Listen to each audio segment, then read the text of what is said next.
السادة أيتها السيدات أينما كنتم وحيثما وجدتم داخل وخارج الوطن الحبيب، محلى وصولكم وملقاكم وبالفرح يكمل هنانا. هكذا قليب يتمنى وطلب ربي أعطانا. نرحب بكم جميعا أيها السادة والسيدات، ونرحب مع بعض بضيفنا، ضيف حصة اليوم رئيس مجلس الإدارة بجيزي. Bonsoir, Monsieur Vincenzo Nesci, vous êtes président exécutif de Djezi. Bonsoir Madame, merci de m'avoir invité à votre émission ce soir et je suis particulièrement heureux de partager cette demi-heure avec vous et avec vos spectateurs, nos amis, parmi lesquels il y a certainement pas mal de gens qui utilisent un téléphone Djezi. Tout à fait, Monsieur Nesci. Merci d'avoir accepté notre invitation. Et encore une fois, je suis heureuse de vous accueillir sur ce plateau. Je vais vous soumettre, Monsieur Nesci Vincenzo, à un exercice très difficile. Parlez de vous.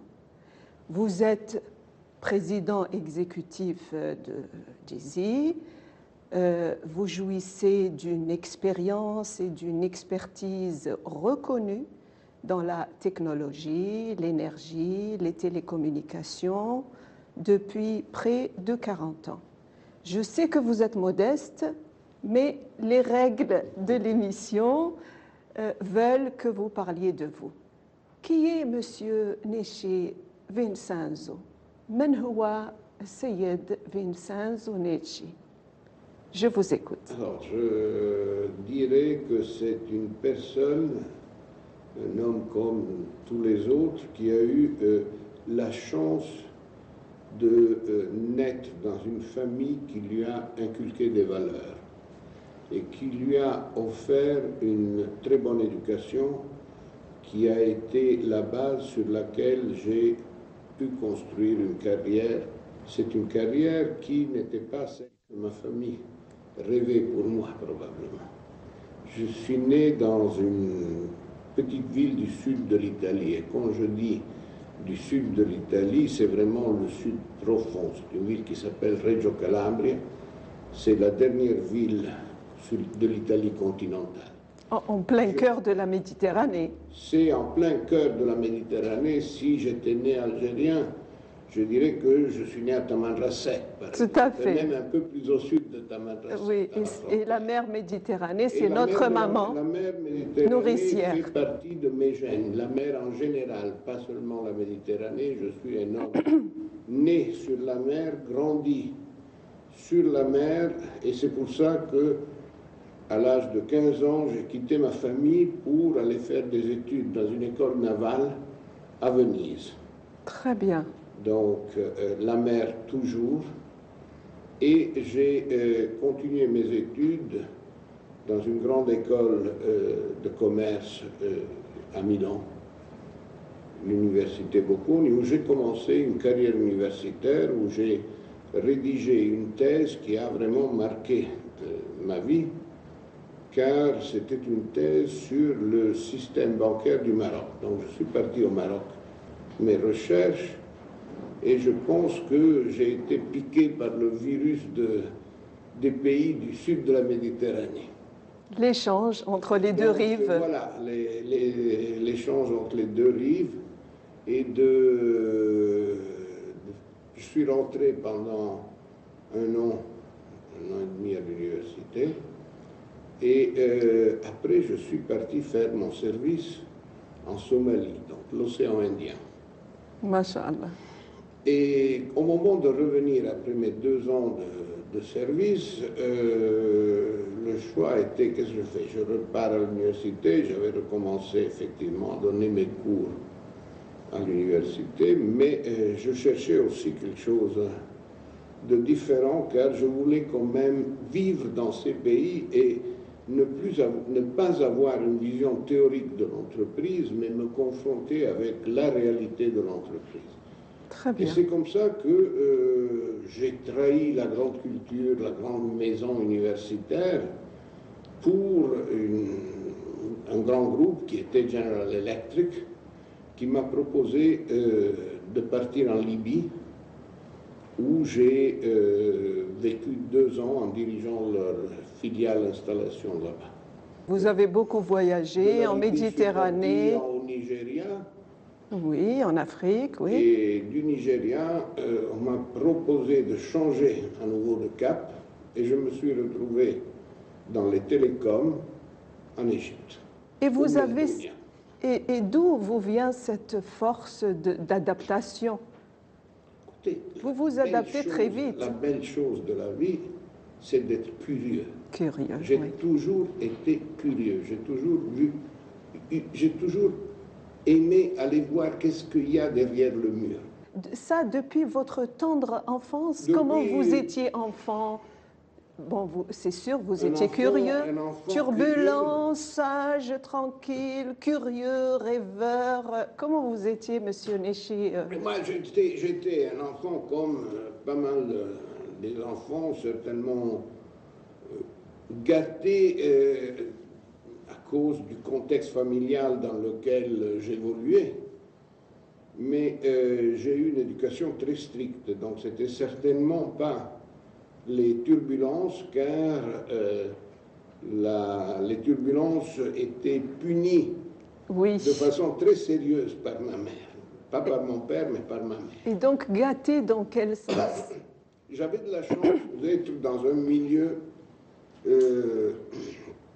qui m'a permis d'évoluer depuis la plus tendre enfance en 2 langues, l'italien et le français. Bilingue, oui. D'avoir, comme je vous ai déjà dit, des bonnes études, d'avoir des très bonnes lectures. Bien. Déjà à 8-9 ans, je lisais, je me cachais de ma mère le soir pour lire, la nuit pour lire. Et cette passion continue encore aujourd'hui, je dois dire. Vous êtes un boulimique de la lecture. Hein? Voilà. C'est très bien. Parlez-nous de vos parents, de vos grands-parents, de votre maman. À nouveau la mère. La mère, Mon oui. père était un officier de marine, de la marine nationale, oui. Italien.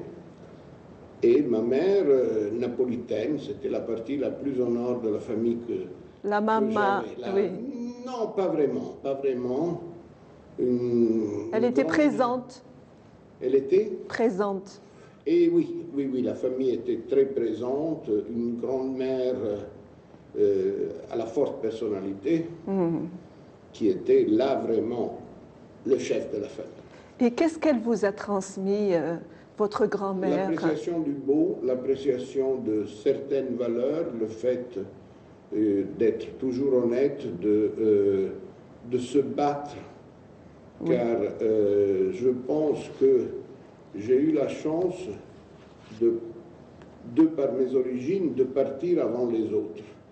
Et ils m'ont toujours inculqué le fait que je devais donc arriver avant les autres. Je ne devais pas profiter de ce confort, de cet avantage. Je devais donner, et je devais donner pour moi et pour les autres. C'est une très très bonne éducation, et c'est de cette manière-là qu'on arrive, et vous êtes un modèle de réussite aujourd'hui. Je ne sais pas si on peut parler d'un modèle de réussite.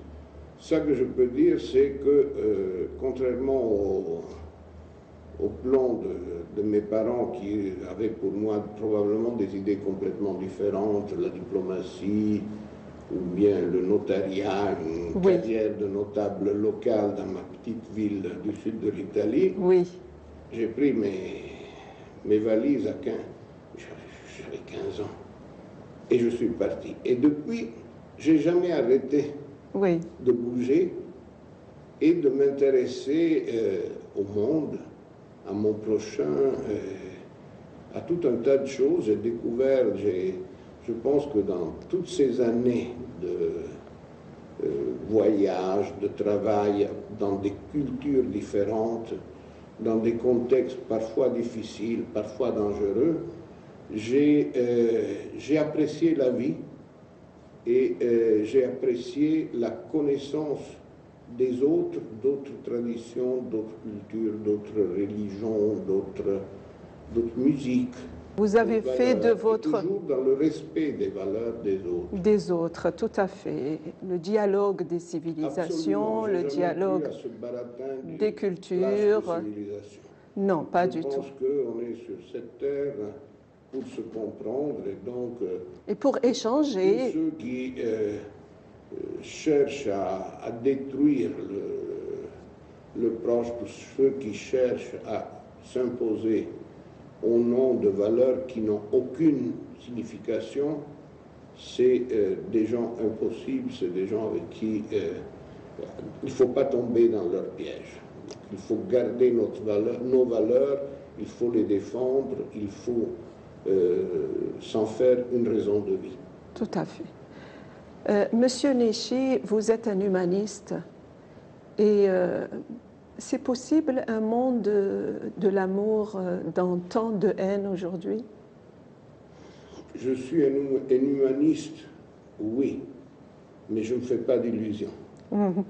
Donc, je ne crois pas au monde parfait, je ne crois pas à un monde d'amour total, mais je crois que nous devons agir pour améliorer notre monde. Récemment, on a eu l'ouverture de la conférence, la COP 21, oui, pour chercher à sauver notre planète, éviter le réchauffement climatique, éviter la déstabilisation de notre planète. Et ça, c'est quelque chose de très important, même si je suis modérément écologiste. Ça que je pense, c'est qu'il faut se battre pour défendre les grandes valeurs de l'humanité, que ma patrie d'adoption a très bien résumé en liberté, égalité, fraternité. Car à un certain moment de ma vie, je suis devenu français. Et la fraternité adamique, tout court. Nous sommes tous fils du même Adam. Est-ce que vous pourriez nous parler de votre épouse? Oui, car je l'aime beaucoup et de l'amour. Ça a été une découverte tardive. On a mis beaucoup de temps à se décider pour ce pas important. Oui. Et depuis, elle me suit. Elle est française d'origine. Oui. Mais elle aussi a beaucoup voyagé dans sa vie. Donc vous partagez déjà la passion? Nous partageons la passion pour les voyages, pour les pays qui ne sont pas les nôtres, mais qui nous adoptent, qui nous font le plaisir et l'honneur de nous adopter et de nous permettre de vivre dans et avec le pays. Oui. Donc, excellente cuisinière, et ça se voit sur moi. Elle a quitté son travail pour me suivre et elle est aujourd'hui avec moi ici à Alger, où elle est parfaitement insérée dans le contexte social d'Alger. Elle est curieuse, elle comme moi. Nous avons plein d'amis algériens et européens, pas nécessairement que des Français. Oui. Et elle a appris la cuisine algérienne? Elle se débrouille pas mal. Le couscous, les plats... Et nous avons 2-3 très bonnes adresses pour aller manger du vrai couscous, voilà. Et elle n'a pas appris elle-même à vous préparer le couscous? Tout le nécessaire, mais je préfère la voir comme cuisinière sur la cuisine traditionnelle française et la sortir dîner pour du très bon couscous. Et ça vous fait des sorties? Excellent. Elle fait très bien le poisson, cuisine très bien le poisson. Ah, très bien. Et je dois dire que ça a été une de mes grandes découvertes, un de mes grands plaisirs ici en Algérie, redécouvrir le poisson, le bon poisson frais et les fruits et les légumes. des repas équilibrés, diversifiés, dans la mesure du possible. Dans la mesure du possible et dans la mesure de la gourmandise. Ah, très bien. C'est ça que nous avons ici devant nous. C'est une tentation. C'est très beau. Oui, les douceurs. Donc, on salue votre épouse. Dites-nous comment vous l'avez rencontrée. Au bureau. Très banalement au bureau. On travaillait dans la même boîte, dans la même société. Ah, très bien. Ben, si je vous dis, Monsieur Neshi, si vous partez vivre seul sur une île, quelle serait, ou une destination, quelle serait votre destination et qu'est-ce que vous emmènerez avec vous? Alors, probablement, si je devais vivre, je chercherais à ne pas vivre seul. Je chercherais à vivre dans un contexte déraciné, lointain de tout, mais où il y a des choses à faire. Très bien. Où je peux me rendre utile. Et donc, mon île idéale pourrait être un pays dans lequel j'ai vécu. Je suis allé très jeune et à un certain moment de ma carrière, j'y ai vécu. Et c'est l'Éthiopie. L'Éthiopie. Oui. Et pourquoi l'Éthiopie? Car c'est un pays de très grande tradition. C'est un pays qui a 7000 ans d'histoire derrière soi. Oui. C'est le berceau de l'humanité. Lucie était bien éthiopienne, donc. Oui. Et c'est un pays qui a beaucoup souffert, mais c'est un pays qui est en train de démontrer d'avoir la force de s'en sortir. C'est un pays qui a connu des années très difficiles et qui a connu une guerre de libération qui a amené à un changement de régime en 91. Et je peux dire, j'y étais. Donc, mon île déserte, c'est l'Éthiopie. Avec quoi je partirai? Avec beaucoup de livres. Beaucoup de livres. Beaucoup de livres. J'ai une bibliothèque pleine de livres que j'achète et je n'ai pas vraiment le temps de tous les lire, donc je transférerai une bonne partie de ma bibliothèque et, si possible, avec ma musique. Très bien. Et qu'est-ce que vous lisez, Monsieur Neshi? J'aime beaucoup littérature moderne. J'aime beaucoup. Je suis un passionné d'histoire. Très bien. Et je suis convaincu que si les gens lisaient un peu plus l'histoire, si les gens cherchaient à se souvenir de l'histoire, on ferait beaucoup moins d'erreurs dans la vie de tous les jours, dans notre vie politique au sens grec. Parce que les erreurs se répètent. Oui. L'histoire est la maîtresse de la vie, disaient les Romains, et donc les erreurs malheureusement se répètent car nous n'apprenons pas la leçon. Donc voilà, je lis beaucoup d'histoire, je lis essentiellement en français. Depuis que je suis en Algérie, je lis de la littérature algérienne. Voilà. Et quels sont les auteurs que vous lisez algériens, les auteurs algériens? Parmi les auteurs algériens, j'ai eu une sorte de passeport à mon arrivée, qui a été un livre de Wassila Tamzali, oui. Une éducation algérienne. Et Wassila est devenue une amie. Oui. J'aime beaucoup Maïssa Bey. Maïssa Bey, oui. Les grands classiques de Kateb Yassine. Yasmina Kadra, il y a des choses très belles et il y en a d'autres moins belles, je trouve. J'ai beaucoup aimé Le village de l'Allemand de Boualem Sensal. Je n'ai pas lu son dernier livre encore, donc je ne peux pas donner un jugement sur 2084. Voilà. Sur la religion, tout ça. Oui. Oui. Ça... Oui. Et dans la musique, qu'est-ce que vous écoutez quand vous êtes vraiment... Alors, qu'est-ce que j'écoute? J'ai aussi de la musique au bureau qui m'aide à réfléchir et à travailler. je pourrais vous dire de façon très simpliste que j'aime Mozart. Oui, c'est vrai, j'aime beaucoup Mozart, j'aime... La musique classique. Oui, c'est malheureusement, pour ceux qui font, c'est que de la musique classique.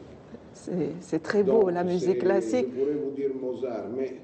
Et l'Italie fut... J'aime aussi de la musique d'avant Mozart. J'aime beaucoup Bach, j'aime Haydn, Handel. Oui. Et j'adore l'opéra italien de Mozart. Tout à fait. Così fan tutte, c'est splendide. Oui. Après, évidemment, Pergolèse. il y a les grands Pergolèse, d'accord, ça c'est déjà plus ancien. Plus ancien, oui. C'est les grandes bases de la musique. L'Italie fut le berceau de la musique classique et des musiques traditionnelles, populaires. L'Europe en général. Depuis le Moyen Âge. Oui, mais si vous me permettez, c'est l'Europe en général. Car, oui. Avec les troubadours. Les troubadours au Moyen Âge. Trouvère, Tarab. À la cour du roi Soleil, c'était Lully qui était lui aussi un migrant. Hein. Lully, oui, oui, oui. Ah oui, c'est très beau. Voilà. Hein. Et Lully, il a fait aussi des merveilles à Versailles. Hein. Exactement. Et d'ailleurs, j'habite Versailles quand je suis en France. Ah, c'est très beau, Versailles. Oui. Ça vous rappelle donc la période. Ça me rappelle un passé glorieux, mais je suis bien inséré dans mon siècle. Très bien, très bien. Et Monsieur Neshi, qu'est-ce qui donne du sens à votre vie? Le fait d'accepter des défis et de pouvoir tout faire pour les gagner. Qu'est-ce qui vous motive, Monsieur Neshi, le matin? Bon, je gagne du temps quand je ne me rase pas, donc ça c'est déjà un plus. Et quand je me réveille, c'est une nouvelle journée. S'ouvre, que c'est beau, nous sommes vivants, nous sommes heureux. Croquons la vie à pleines dents. On ne sait pas ce qui nous attend dans la journée, on aura des problèmes, mais on est ici pour les résoudre. Et si je n'avais pas de problème à résoudre, je m'ennuierais mortellement. Oui, oui, et vivons les instants présents. Vivons l'instant présent en pensant que nous sommes de passage sur ce monde, mais nous devons donner, nous devons nous engager comme si on était éternel. Tout à fait, tout à fait. Monsieur Neshi, vous êtes en Algérie depuis juillet 2012, si je me trompe pas. Oui, depuis juillet 2012. Parlez-nous d'Algérie en une phrase de quelques régions, peut-être une région qui vous a marqué plus que l'autre, ou une ville, ou un village. J'aime beaucoup Alger, car j'ai été accueilli de façon très chaleureuse. Je suis venu ici en acceptant, comme je vous disais avant, le défi de chercher à résoudre un problème que nous avions. Et quel était le problème? C'était un contentieux entre les actionnaires de Djezzy et le gouvernement algérien. On a négocié toujours de façon très très correcte et on est arrivé à une solution. Ça a pris des années. Aujourd'hui, notre société est 51% de son capital dans les mains du Fonds national d'investissement. Très bien. Donc nous sommes une entreprise publique économique à laquelle nous apportons l'expérience d'un grand groupe international comme Vimpelcom. C'est un exemple, vu la dimension de ce partenariat public-privé, c'est pour l'instant un exemple unique. Et nous sommes tous, mes actionnaires publics, mes actionnaires privés, moi et tous mes collègues, nous sommes tous engagés à pouvoir démontrer que, quoi qu'en disent les critiques, ce partenariat public-privé peut réussir. Très bien. J'ai été reçu, j'ai été entouré de gens de très haut niveau, que ça pouvait être mes adversaires de l'autre côté de la table de négociation, même si le mot adversaire n'est pas correct, car il y avait une confrontation qui s'est transformée en partenariat à fin janvier 2015, et aujourd'hui ce partenariat est très très efficace. Et toujours avec un respect de l'autre qui nous a permis d'avancer. Tout à fait. C'est toujours quand on respecte l'autre, on avance et on construit. Monsieur Donc, Néché, si vous oui, me permettez, vous allez-y. m'avez posé la question de qu'est-ce que j'aime Oui, en Algérie. Bon, le ciel bleu que je peux voir chaque matin quand je me lève, ça me met déjà de bonne humeur. J'aime Oran, j'aime beaucoup Oran. oui, très belle ville, oui. Très belle ville, la mer, La mer, Méditerranée oui. à nouveau, vous voyez, c'est... Oui, oui, La baie d'Alger est unique pour moi. unique, oui. Oran est splendide quand vous montez à Santa Cruz. Cruz. Vous voyez Oran à vos pieds, les arènes à droite, c'est splendide. Les beaux paysages, oui, avec... Je connais moins Constantine, mais je ne suis pas un homme des montagnes. D'accord, mais Constantine, c'est une ville aussi très ancienne, Mais d'histoire. c'était mes études de latin au lycée. Constantine, oui. c'est Massinissa, c'est les guerres, Tout c'est à fait, oui. contre les Romains et tout. Hein. Oui. Et le Sahara, vous aimez Alors, le Sahara? Le Sahara, j'étais récemment à Béchar et Ben Yabès. Oui, Et j'attends de pouvoir aller au sud. J'attends d'organiser quelque chose avec ma femme et des amis pour aller au sud. le Hogar, Taman Voilà. Rasset, Biskra. J'ai fait beaucoup de déserts dans une autre phase de ma vie, en Libye. Ah oui, très bien. J'avais un chantier à l'oasis de Koufra et donc ça m'arrivait parfois de faire en camion ou en voiture les 1400 km qui séparaient Benghazi Oui, de oui. Koufra, où d'ailleurs j'ai passé un Noël merveilleux là-bas avec mes gens de chantier. Ouais, moi, j'ai connu la Libye dans les années fin 70, 78, Oui, c'était 79. les années où j'y étais. Voilà, donc le Fatah, Tripoli, Le Fatah, Darna, Benghazi. le jour où Kadhafi a changé le drapeau et a peint en vert la place du château de Tripoli. Oui, oui. Eh bien, je suis ravie encore une fois de vous accueillir, mais Monsieur Néchi, pour clôturer notre émission, je vais vous soumettre au questionnaire de Proust, revu et corrigé. Brèvement. Qu'est-ce que le comble du malheur pour vous? Ne plus être capable d'être optimiste. Qu'est-ce que le comble du bonheur pour vous? Me réveiller chaque matin à côté de mon épouse et dire qu'un nouveau jour nous attend. Quelle est la qualité que vous appréciez le plus chez la femme? Ou que vous appréciez tout simplement chez la femme? Une qualité. Le sourire. Le sourire, car c'est toute une façon d'être, de vivre. Et évidemment, culture et intelligence. Et le sourire reflète l'intérieur. Reflète la vie intérieure, c'est ça. Tout à fait. Quelle est la qualité que vous appréciez chez l'homme? La droiture et la sincérité. Vous êtes président exécutif de DISI. Quelle est la qualité que vous appréciez chez vos collaborateurs? Droiture et sincérité. Rien ne change, que ce soit des hommes ou des femmes.